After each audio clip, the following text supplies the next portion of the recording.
He's retired from the Metropolitan Nashville Police Department, did 27 years in law enforcement, retired as a detective lieutenant. He worked almost every aspect of police work. His wife, also a police officer, was injured in the line of duty, a career-ending injury.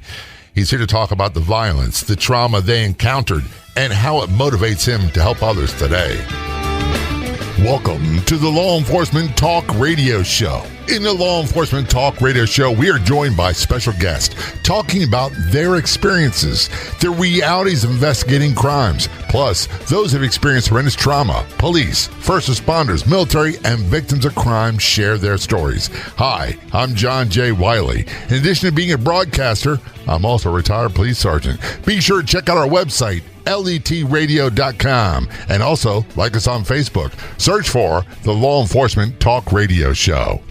Of all the radio stations in the United States, there are no other shows like the Law Enforcement Talk Radio Show. And on Facebook, there's only one official page.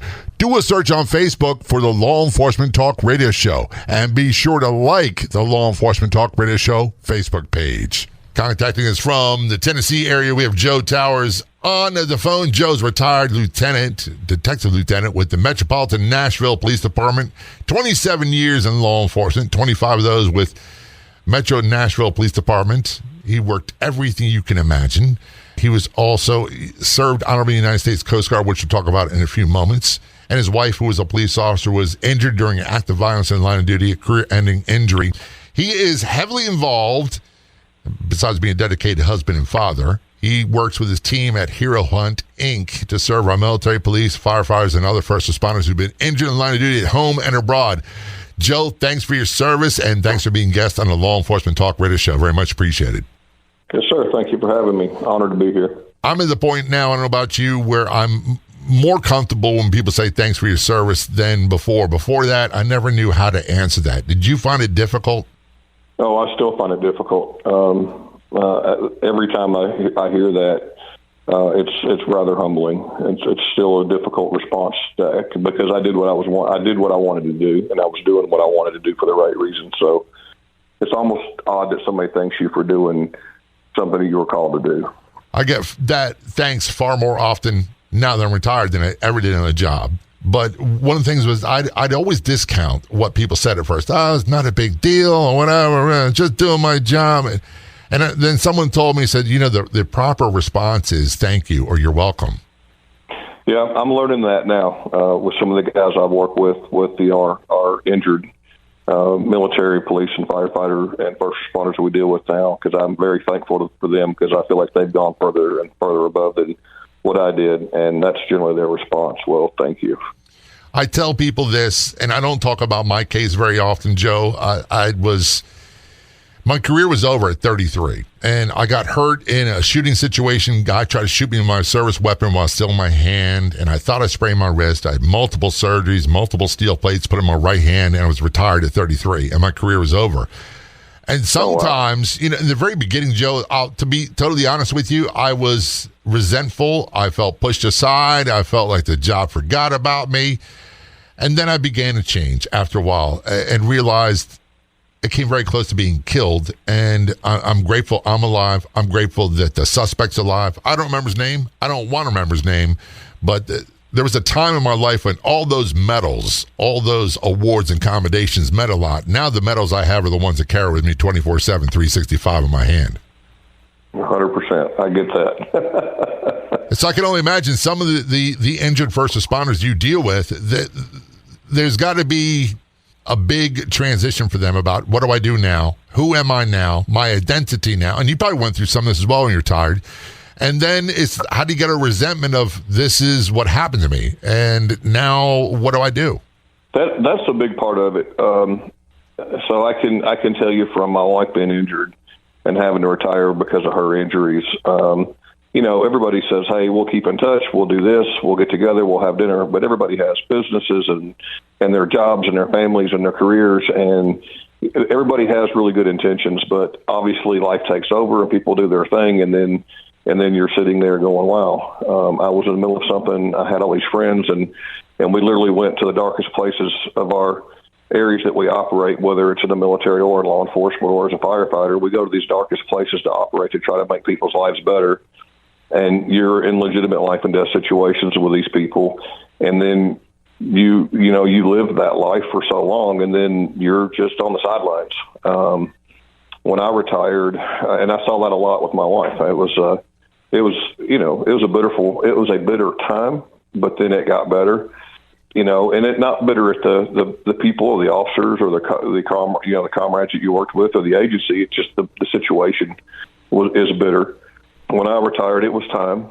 And, I was the guy that was on call 15 or 18 years of my career, between narcotics, SWAT, homicide, violent crime, whatever, depending on where I was working at the time. And the day comes that you're retired and you're used to carrying 2 phones and you've just got your personal phone. And you look at your phone 30 times a day because you expect it to ring or somebody's going to call you and need something they don't. It's hard to come to grips with you're not needed anymore, and there's always somebody that can take your place. And it's just you're just a dude. You're just a guy, and you were always just a guy. That's all we were. We were a number, and I'm not saying to be negative. One of the things I realized, and I do this all the time, in the shower of all places, I do my deepest thinking, and I don't do a lot of thinking out of it. That takes a lot of practice, by the way. Was that life goes on, and particularly in police work and military, they got a job to do, and you're retired, you're gone for whatever reason. They still got their responsibilities, and you're almost an afterthought. Yep. 100%. It's even funny when I knew when I was leaving, I went to the command, and I'm like, hey, this is a really good guy. He'd be a really good, replacement. I've trained, and really at that point, they're going to do what they need to do that's best for them. And while you're finishing up your last couple weeks or month or so, you're really just kind of there, trying to figure out what your next move is and where am I going to put all this stuff for my office or my car. And it's a transition. It's a really big transition from feeling like you're in the center of the mix of everything going on to not. Yeah. So it's a big career. It's a big transition is the word I guess I'm looking for. One of the things about being a police officer in my department, I'm sure it's the same with yours, is you had a role to do. You had a job to perform. And we knew our jobs, and it didn't matter how much chaos there was. It didn't matter how much trauma there was. We knew our job, and it's almost as if this is where I thrived. However, when that was all over, that's where the real problems began for me, because when the sirens stop, then it's just you and your thoughts, and that's a really bad neighborhood. Can you relate to that at all? Absolutely, I can. I think the thing that saved me the most is I retired, but I was going into another career, the second chapter, and it's still in the outdoor industry, but I still get to talk to and deal with cops, federal, state, and local around the country, working with some night vision thermal operations, some equipment for the company I work for now. And we're going to talk about that in a few moments. This is a Law Enforcement Talk Radio Show. We're joined by Joe Towers, retired Metropolitan Nashville Police Detective Lieutenant. When we return, we're going to talk about the incident where his wife, who was also a police officer, was injured in active violence, a career-ending injury. Ever miss an episode of the Law Enforcement Today radio show? Never fear. You can sign up for our free email newsletter and get access to past podcast episodes. Plus, all subscribers are automatically entered in all future contests.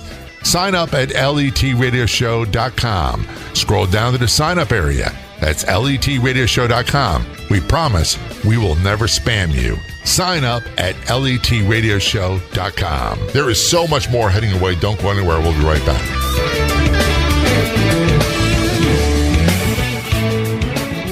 Of all the radio stations in the United States, there are no other shows like the Law Enforcement Talk Radio Show. And on Facebook, there's only one official page.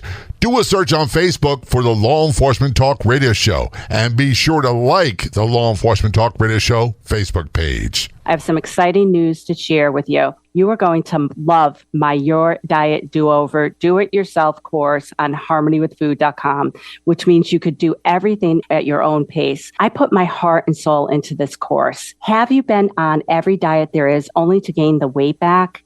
If your relationship with food is, well, not that good, you should purchase the Your Diet Do-Over course. Go over to harmonywithfood.com, click the Your Diet Do-Over tab, and get started today.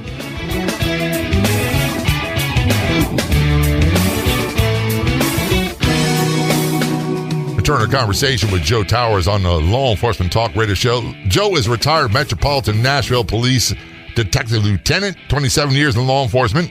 He is also one of the movers and shakers for Team Hero Hunt, Inc., serving military, police, firefighters, and other first responders who've been injured in the line of duty at home and abroad. Their website is herohuntinc.org. Joe, you've been married for quite a while now, haven't you? Yes, sir. 12 years. Been with my wife for 15. And your wife she's a retired police officer from Metropolitan Nashville Police Department as well? Yes, sir. Yes, sir, she is. She got retired, to career-ending injury, which we will talk about in a moment. One of the things that my first marriage was to an emergency room nurse. It's so stereotypical that's what we do. And one of the things that yes. we really harped on was you don't get in relationships with people you work with. And I'm sure that was something you and she were very much aware of in the police department as well, weren't you? Oh, 100%. 100%. Actually, I was running a flex team at one time. They're kind of like a violent crimes unit. Each precinct had one sergeant and 6 to address violent crime. And the thinking at the command staff at that time was before or right after recruit graduated the academy, they would ride for 1 month through one of the various flex teams in the city. And my wife ended up riding through mine. And I wasn't pleased with the idea of having a new officer because we were dealing with some higher end stuff, and kind of work that we did, very tight knit unit, pretty much a hand picked team. And then we start bringing in, these recruits come in, and I wasn't happy about the idea. We didn't talk much. I put her with one of my best officers that she could learn the most from. She did her 1 month rotation and then graduated the academy and went out to the patrol division and another precinct. And honestly, I had no contact or even talked to her or saw her before another probably 6 or 8 months. Isn't that funny? She worked for you under your chain of command, and you really weren't aware of who she was. No, I had no idea who she was. Honestly, I've always been very mission and goal focused on what we're doing. And I even told her this at the time. I saw it as a distraction, not her specifically, but just having to have these young recruits who haven't even been through a training process, a field training program or anything, coming around the academy to these units. And it was a distraction. And in my mind then, and probably still would be today, I felt like it was a liability to my guys because they're not training officers and they're having these young officers ride with them. And, they're not all young officers, but having these officers ride with them in the kind of work that we were doing. So it was a distraction. One of the things that we had to do was really make sure that we were safe, and then secondarily to make sure our side partner was safe. And when you have a brand new, and I use the term rookie, and we all started there, it's not a negative thing, but you don't know anything. So a natural response is to make sure I'm okay, but really focus on them. And I can't do both at the same time and watch myself. Right. And that's the way it is. And then there's not only survival things that you have to think about there. There's also, over and above their survival, there's civil litigation. There's, you name it. If the officer you're responsible for or that you're training doesn't make a good decision or out of inexperience makes a misstep, there's consequences for that, and that generally falls on that officer and whoever's responsible for them. So it's a lot of responsibility to do the job every day, but then to be responsible for someone else doing the job every day, it's a pretty big load to carry. And you also have the pressure of being able to handle the corrections and the criticism without coming across as being overly negative. When I say that, 100%. With rookies, a lot of times it was difficult to say, because we had to feel them out. Here's one of the things we did. I retired as a sergeant. So if we had a badly decomposing body, for example, Joe, we would call every rookie out of the academy to come in there, and they'd have to learn how to handle these calls because it was part of policing. And almost all of them would get sick. Almost all of them, we'd have a few that would cry. And I remember when physically crying, he didn't want to go in, and I'm like, you are getting in this house and you are going to learn how to be a police. And I remember, as I think back now, Joe, there was an old saying is that the old timers would say to me, you're Baltimore police, you got a job to do, so suck it up, buttercup, and do your job. You can lick your wounds later on. There's no crying in front of people. You've got a job to do, go do it. That's it, and that's the attitude that we had, 100%. You know, you were in it. You know, you've been in the mix when you get in your car the next day, and it still smells like a crime scene or a death. We used to carry the cans of Lysol in our patrol bags, and none of them would work. We'd put Vicks Vapor rubbing our noses. None of that stuff would work. The mustache would stink. Everything would stink. You come home and you're like, I got to take a shower. I can't even talk to anybody. I was in a scene so bad at one point I had a brand new pair of boots, and I had gone into the call out that night, and I actually got undressed on my side porch and threw everything in the trash. Yeah. Came in, took a shower. It's done. Look, as part of policing that I don't think will ever go away, and I watch a little bit of American-produced television police dramas, not a whole lot, mostly BBC content, because they do a better job, in my opinion, of character development. But one of the things my wife, she's so good about this. If they say they get a call for they've not seen this person for a long period of time, and the scene is they're walking up to the house and there's flies on the inside of the door or the windows, and I'm going, don't open the door. It's going to be like a full frontal hitch in the nostrils. You're gonna she looks at me yelling at TV. She's like, relax, chill. It's not happening today. Yeah, that's the reality. I mean, I got to the point with, working or investigating crime scenes and homicides and death scenes that if it was a check the welfare when I was in patrol, more or less, I remember after one or two of those missteps of opening a door, I would go to the mailbox first. Yeah.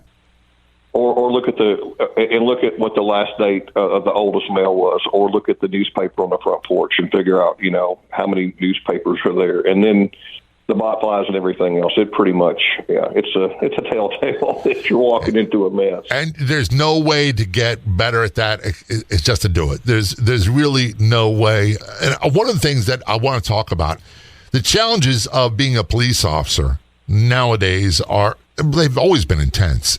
You've got to be a psychiatrist, a psychologist, a nurse, an EMT, a firefighter, a social worker, you name it. And you also have to solve crimes. And some of these crimes are tremendously violent. And I'm sure you encountered quite a bit of those.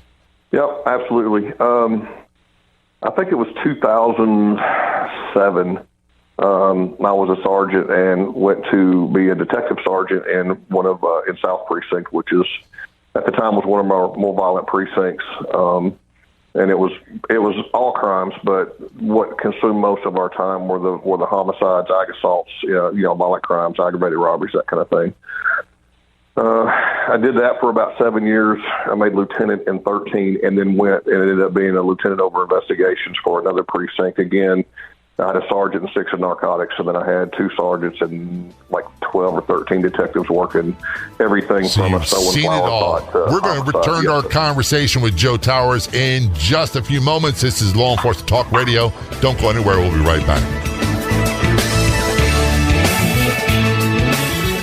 If you want to be a guest on the Law Enforcement Talk Radio Show, simply contact us. It couldn't be easier. You can send us a message on Facebook. Look for and like the Law Enforcement Talk Radio Show page, or email jay@letradio.com. That's JAY@letradio.com. You can sign up for our free email newsletter and get access to past podcast episodes. Plus, all subscribers are automatically entered in all future contests. Sign up at letradioshow.com. Scroll down to the sign up area. That's letradioshow.com. We promise we will never spam you. Sign up at letradioshow.com.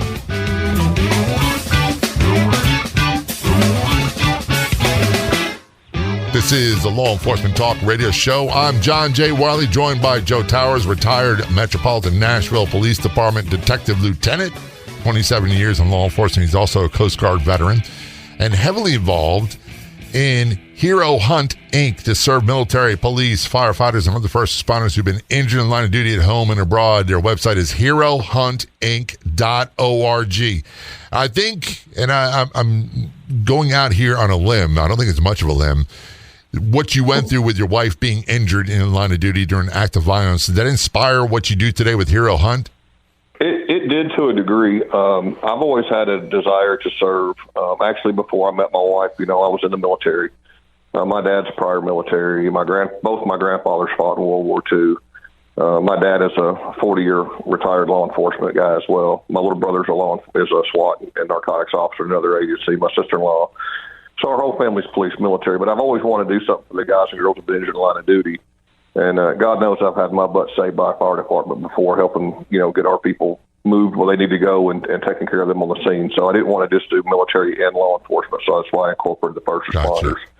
Had actually looked at starting to try to do something like this back in 2010, 2009, and we were dating, and there was, none of this stuff had happened. Fast forward, Kim was working in South Nashville. I was a detective sergeant in South Nashville. Two separate divisions, but we worked off the same radio frequencies, and they were sending her to a mentally unstable person, female, heavy-set female, heavier weight, that was having some kind of episode, some kind of a mental episode.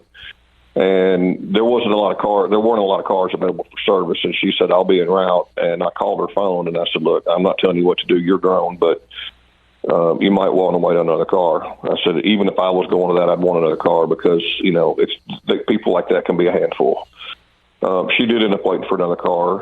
They were getting the young lady de-escalated and talking her down. And at some point, she lunged at my wife, grabbing her by the front of her vest panels. Kim did what she should have done and gave a leg sweep to take her down. Well, most people will put their hands down to catch themselves, and this girl didn't. She just pulled Kim into the chest, so they're face to face. So Kim, now this female suspect they're face to face and parallel going to the ground, and she threw her hands out to catch herself, and when she did, it ripped the ligaments out of her right hand. Her dead hand. Yeah. So we did, I don't remember how many months, probably a year or better of, a couple surgeries, physical therapy 2 or 3 days a week.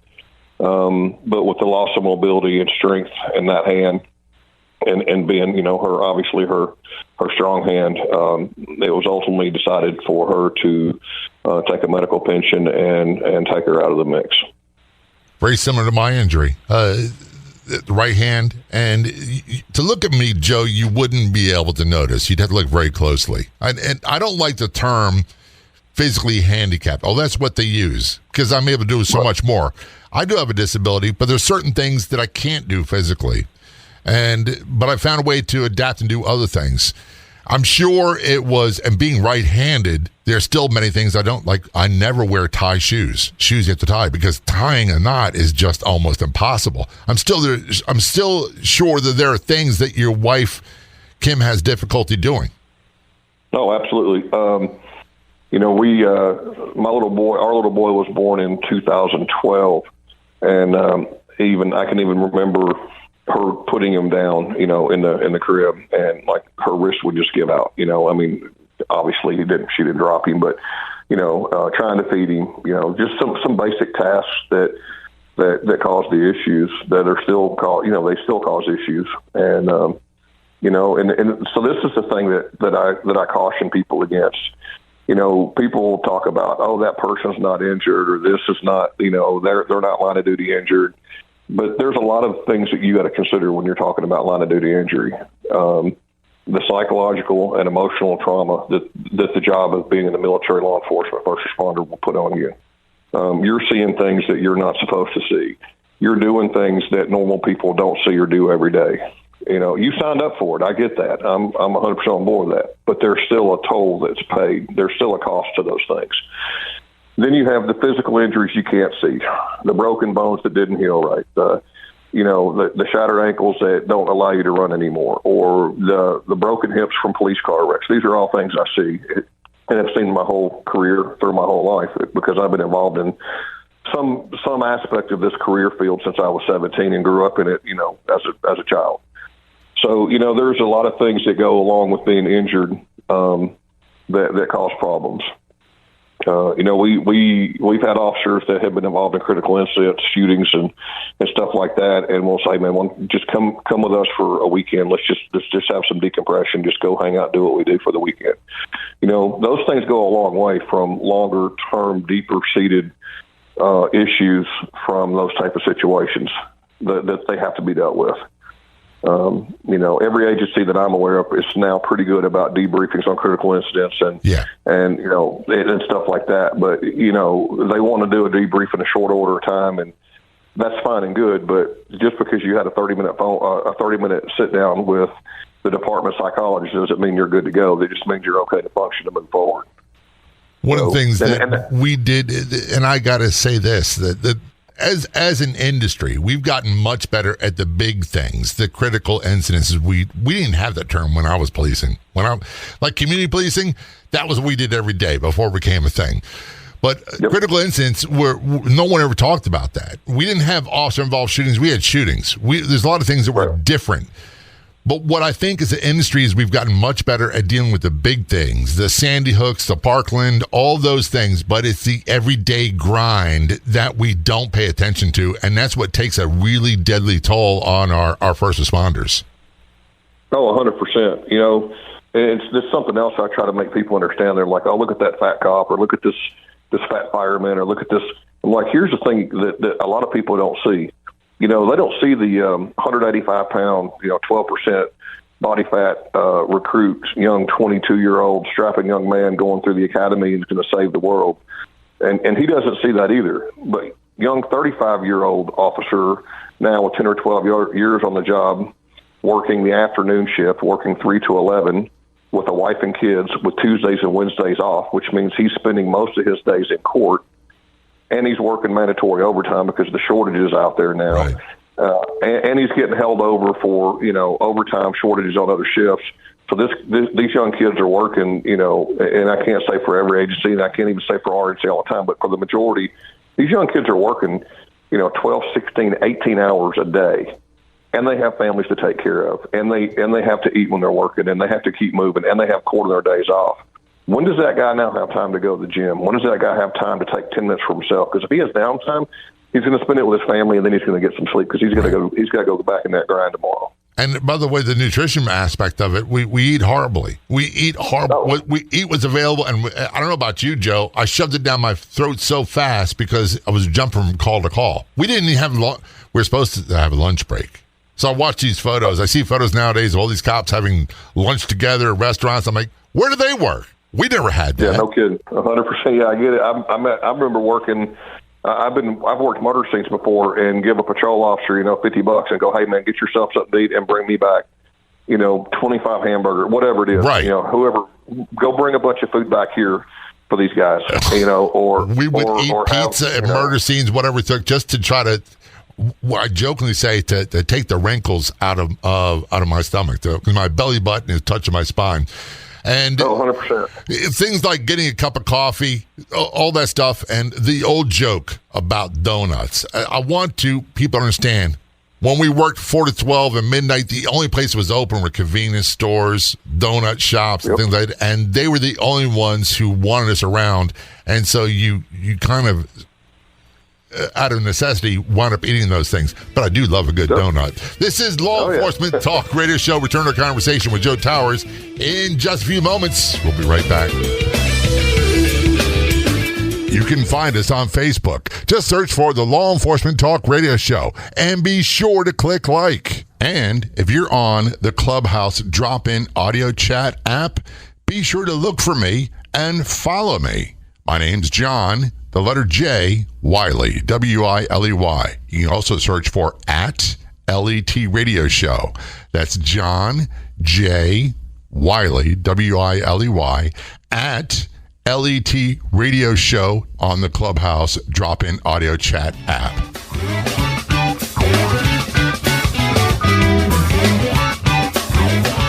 Return to conversation with Joe Towers. He's a retired Metropolitan Nashville Police Department Detective Lieutenant, 27 years in law enforcement, also a Coast Guard veteran. He's one of the movers and shakers of Hero Hunt, Inc., serving military, police, firefighters, and other first responders who've been injured in line of duty at home and abroad. Their website is herohuntinc.org. I want to go back to our conversation.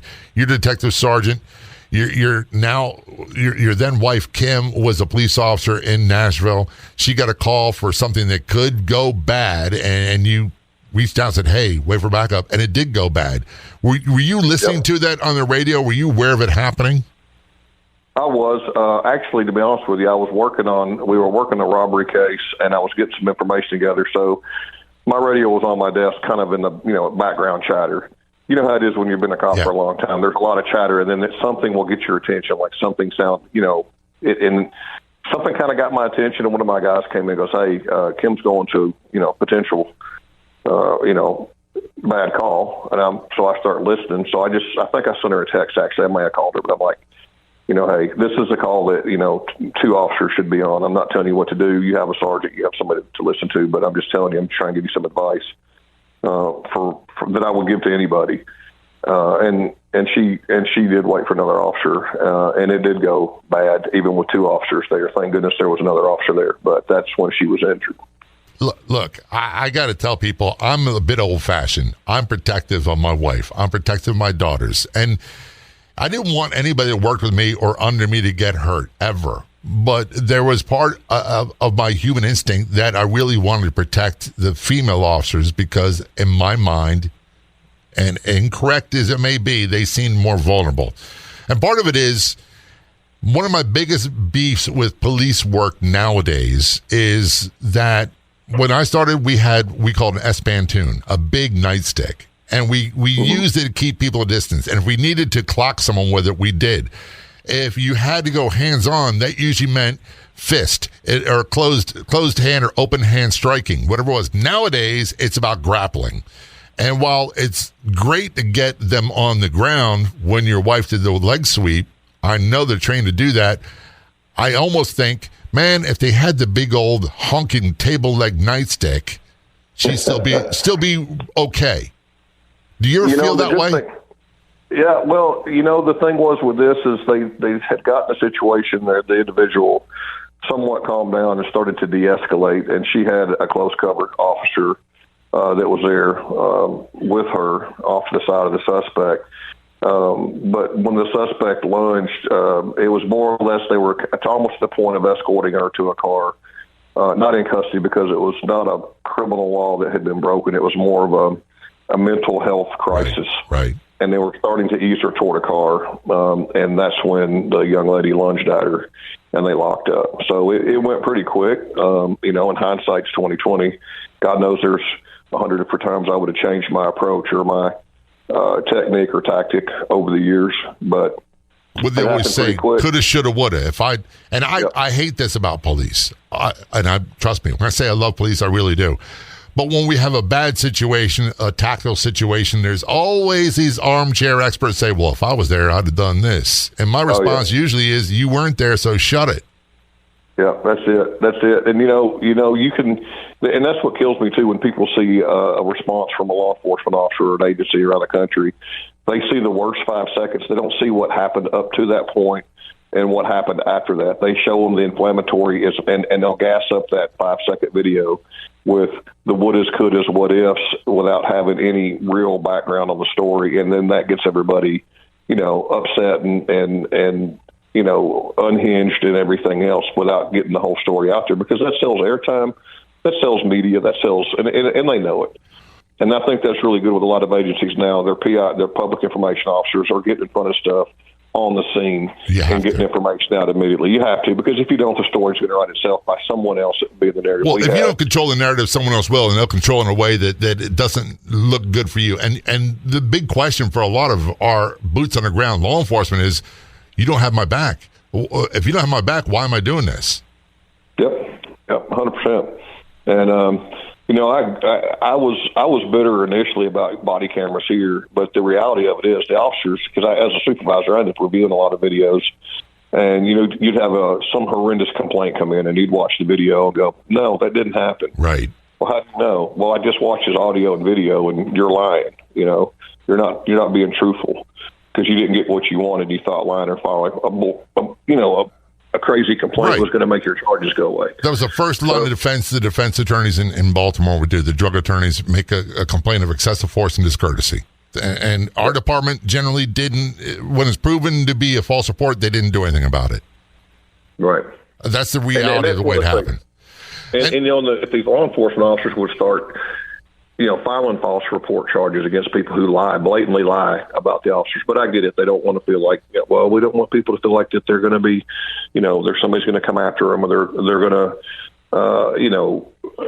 go after them in a mean manner because they might have complained to the officer. Somebody needs to be complaining. They're not doing their job properly. They're being verbally or physically abusive. They need to be off the street. Well, the ones that got promoted in our department, usually ones who never showed up.